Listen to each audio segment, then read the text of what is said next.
Hi friends, டே 42 big pass Tamil season எடுத்த உடனே அன்புள்ள சபரி ஹவ் ஆர் யூ அப்படின்னு தான் சேத்து சார் ஆரம்பிச்சாரு. அதை ஆரம்பிச்சு திவாகர் ஏன் கேமரா திரும்பிச்சு அப்படின்னு கேட்டு ப்ராப்பர்ட்டி இருக்கு போய் எடுத்துருவாங்க அப்படின்னு கேட்டுட்டு ப்ராப்பர்ட்டி என்ன அப்படின்னா சாம்பார் அதை வந்து எடுத்தோன்னே ஓகே என்ன மேட்ரு அப்படின்னு கேட்டாரு. சாண்ட்ரா வந்து சொன்னாங்க ஆமா இந்த மாதிரி பேர் ரிலேட்டடா இருக்கும் அப்படின்னு. அப்புறம் அதை கண்டிச்சுட்டு இருந்தாரு. பாரு கொட்டினது தப்புன்னா நீங்க செஞ்ச அதை விட மிகப்பெரிய தப்பு இல்லையா அப்படின்னு அதை கேட்டு நல்லா டோஸ் ஒன்று கேக்கு. அப்புறம் வீட்டில் டிசிப்ளின்னா எப்படி இருக்கு அப்படின்ட்டு நம்ம காமு பார்த்து கேட்டாரு. காமு பார்வை எழுந்திரிச்சு கேட்காரு. அவங்க தானே சொன்னாங்க வீட்டில் வளர்த்து சரியில்லை அப்படின்னு விக்ரம் பார்த்து கேட்டதுக்காக கேட்டாரு. வந்து மேபி நாங்கள் வந்து வீட்டில் நீங்க வந்து போய் 6 மாசம் வீட்டில் இருந்துட்டு எல்லாம் கற்றுக் கொடுத்துறீங்களா அப்படி நான் வளர்ப்பு நல்லபடி வளர்க்குறது அப்படின்னு கிண்டல் அடிச்சாரா. மேடம் வந்து பாரு மேடம் மேலே இங்கேயும் பார்த்துக்கிறாங்க வந்து ஒரு வார்த்தை பேச முடியல. அப்புறம் காமு வந்து அட்லீஸ்ட் சாரி கேட்டுட்டு ஒரு சொன்னாரு. நீங்க ஏன் சாரி கேட்கல அப்படின்னு பார்வை கேட்டாங்க. அவங்க வந்து அதுக்கும் பதில் சொல்ல முடியல. அப்புறம் விக்ரம் பார்த்து கேட்டா நீங்க செய்யற இந்த மாற்றம் வந்து நல்லா இருக்கு.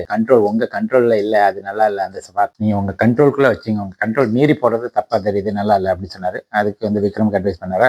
ரம்யாவுக்கு வந்து கையை தூக்கிட்டே இருந்தாங்க. அவங்களுக்கு ஒரு பாட்டு வந்துச்சு. ஆமா நீங்க வந்து ஒரு கம்பி எடுத்தது என்ன காரணம் சொன்னீங்க அப்படின்னு அதே திப்பு எடுத்தாரு. பிரேக் போன உடனே பாரு போய் சாரி கேட்டாங்க விக்ரமிட்ட. ஆனா விக்ரம் சொன்னாரு இல்ல இப்ப சொல்லாங்க இந்த மாதிரி செய்ய போறீங்க, அடுத்த வாரம் மறுபடியும் என்ன வச்சு செய்ய போறீங்க, அதனால ஒரு 2 வாரத்தை அட்லீஸ்ட் செய்யாம இருங்க, நான் அப்புறம் நம்புறேன் அப்படின்னு சொன்னாரு. அதுக்கப்புறம் பிரேக் முடிஞ்சு ராஜ்யம் டாஸ்க் போனாரு. ராஜ்யம் டாஸ்க் வந்தவொடனே அங்க என்ன நமக்கே தெரியுமா எல்லாமே என்ன பண்ணாரு. நம்ம தலைவர் திவாகர் தான் மறுபடியும் மாட்டினாரு. திவாகர் எழுந்திரிச்சு அப்படியே ஒரு அப்பாவி நாய் குட்டி மாதிரி அப்படியே உட்காந்துருக்காரு. மூஞ்சி வச்சுட்டு ஒன்னும் பதில் சொல்ல அப்படியே தலையை கொஞ்சிக்கிறாரு. எதை கேட்டாலும் கேட்டாக்க தமிழக மக்களே நடிப்பு அரக்கன் அப்படின்னு சொல்றவர் வந்து பதில் சொல்லுங்க அப்படின்னு உட்காந்துட்டாரு. போய் சரி சார் உட்காந்துட்டாரு. உட்காந்துட்டும் என்ன பண்ணா பதிலே வரல. அப்படியே நின்றுகிட்டே தான் இருக்கிற வண்டி ஒன்னும் பதில் வரல. டாஸ்க்ல இருந்தா டாஸ்க் உங்களுக்கு யார் ரைட்ஸ் கொடுத்தது தூக்கி போட்டு போறதுக்கு? டாஸ்க் நீங்க விளையாட தானே போறீங்க, ரீல் மட்டும் பண்றீங்க, எல்லா கேமரா போய் ரீல் பண்றதுக்கு மட்டும் பர்மிஷன் கேட்குறீங்க, இதை மட்டும் எப்படி ஒன்னும் சொல்றதுக்கு இல்லை ஃப்ரெண்ட். ஷீல்டை பத்தி கேட்டாரு. அது வந்து எல்லாரும் ஒன்றும் சொல்லிட்டு இருந்தாங்க. அதுல வந்து கானா சொன்னாரு அவர் வந்து இந்த டைமிங்கா ஜோக் அடிக்கிறதும் பாட் பாடுறதும் அப்புறம் வந்து யானை வந்து நீரோடை மாதிரி எப்படி இருந்தாலும் அப்படியே அட்ஜஸ்ட் பண்ணி போறது. பாரு வந்து சொன்னாங்க அவங்களுக்கு வந்து இந்த பேச்சுத்திறன் பேசுறதுதான் அவங்க வந்து ஷீல்ட் ஆப்பிச்சிருக்காங்க. ஒவ்வொருத்தரும் எல்லாம் சொல்லிட்டு இருந்தாங்க. பிரஜின் சொன்னார் மிரர், எஃப்ஜே மிரர் சொன்னார். இதை கேட்டுட்டு சேத்து சார் சொன்னார் நான் வந்து எப்போதும் ஆல் த வே நான் எப்போதும் தான்